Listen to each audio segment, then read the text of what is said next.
Breaking news first here at noon. The Supreme Court has just handed down two rulings that could affect millions of people. How this will affect President Biden's student loan forgiveness plan? This as a federal judge is preparing to weigh in on North Carolina's new abortion law.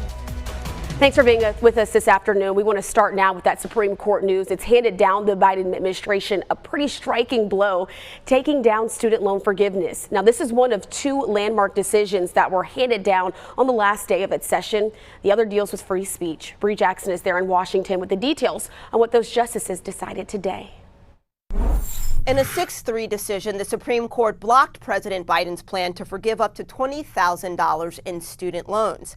Had the student loan plan been upheld, more than 43 million people would have been eligible to have up to $20,000 in debt erased.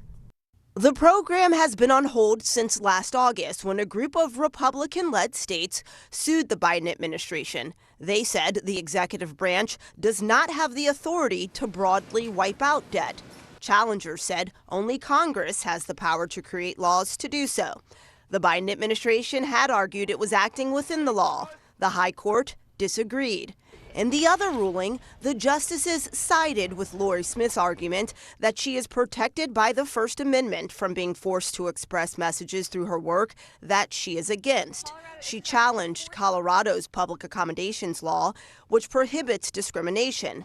This case is similar to one 5 years ago when a cake baker refused to bake a wedding cake for a gay couple on religious reasons. This case focused only on the First Amendment rights, with the court ruling 6-3 in her favor. Smith is an evangelical Christian who says she believes marriage should be between a man and a woman. The Biden administration backed Colorado. In Washington, Bree Jackson, NBC News. And a federal judge in Greensboro is expected to rule on an effort to stop certain parts of North Carolina's new abortion restrictions, which were set to go into effect tomorrow. Governor Roy Cooper has signed off on some changes to the law, which he says will help clarify the rules. The bill currently bans licensed physicians from performing abortions after the 12th week of pregnancy. It provides exceptions, though, in the case of rape and incest through 20 weeks of pregnancy, or in the event of a life-limiting anomaly through 24 weeks. It also protects providers who object to abortion from being forced to participate in procedures that would result in an abortion as well, and calls for multiple in-person examinations by doctors seeking to prescribe or administer abortion-inducing drugs. We are now following breaking news at noon. Oscar-winning actor Alan Arkin has died. His family says that he died yesterday at his home there in California. Arkin won an Oscar for Little Miss Sunshine back in 2007. His career, though, dates back to the 1960s. Alan Arkin was 89 years old. A man accused of killing 3 people in the Triad, including his own father, has made his first appearance there in court. A fourth victim who is recovering is from a gunshot wound as well. 22-year-old Thomas Jackson Gilley is now facing a Forsyth County judge. He's charged with 2 counts of each murder and attempted murder. Gilley is accused of shooting 2 men and a woman yesterday at the Hawthorne at the Meadows Apartments there in Curtisville. The 2 men died, and the woman, though, was taken to the hospital for her injuries. One man at that complex says that all of this happened just a few doors down from him. And then we woke up this morning and I took the dog out and there's just cops everywhere, you know, and I knew something was going on because they were parked all up and down the street and everywhere. And I mean, I've never seen that many cops in my life. The apartment complex also sent out a statement saying that this was a targeted attack. Greensboro police say that Thomas Gilley also shot and killed his father, Douglas Gilley Jr. The 62-year-old was found dead yesterday at a house on Bayberry Lane. Investigators in Greensboro say that they are still waiting to interview that suspect. Police in Burlington need you to watch out for a missing man who has health concerns. Mohamed Alan Mustafa hasn't been heard from since Wednesday. Officer says that he was last seen there on Trail 2 near Linwood Drive. They say he is 6 feet tall and does have some cognitive impairments. Police say they are also concerned that he might be injured.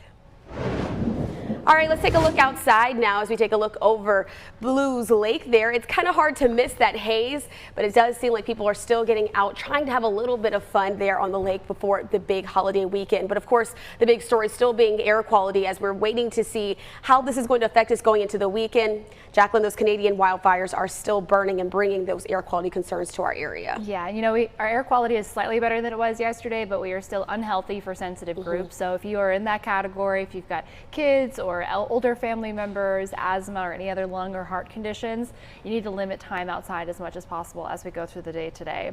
So our current air quality, we are in the orange as we're looking outside. You also want to make sure that you're reducing anything that could make the air quality even worse. That includes, of course, emissions. So if you can avoid driving as we're going through this day, as well as anything like burning fires to make the air quality even worse throughout our area, that would be well advised as we go through the rest of the afternoon. Here's a look at our temperatures and radar right now. We're right around 80 degrees for most of our region. We've had some rain this morning. We've got quite a bit of cloud cover out there still. And as we head into the next couple of hours, well, we have more rain and the potential for some strong to severe thunderstorms as well. So we're at a level 1 threat of severe weather all across our forecast area. Our biggest threats today and tomorrow, because we've got another severe threat then, will be damaging wind gusts of 60 miles per hour or higher. We also could have some large hail, heavy rain, and with these summer thunderstorms, we typically see some frequent lightning, which is of course a concern because it's hot and humid during the day. We know people will be at Blues Lake or in the water or maybe in pools.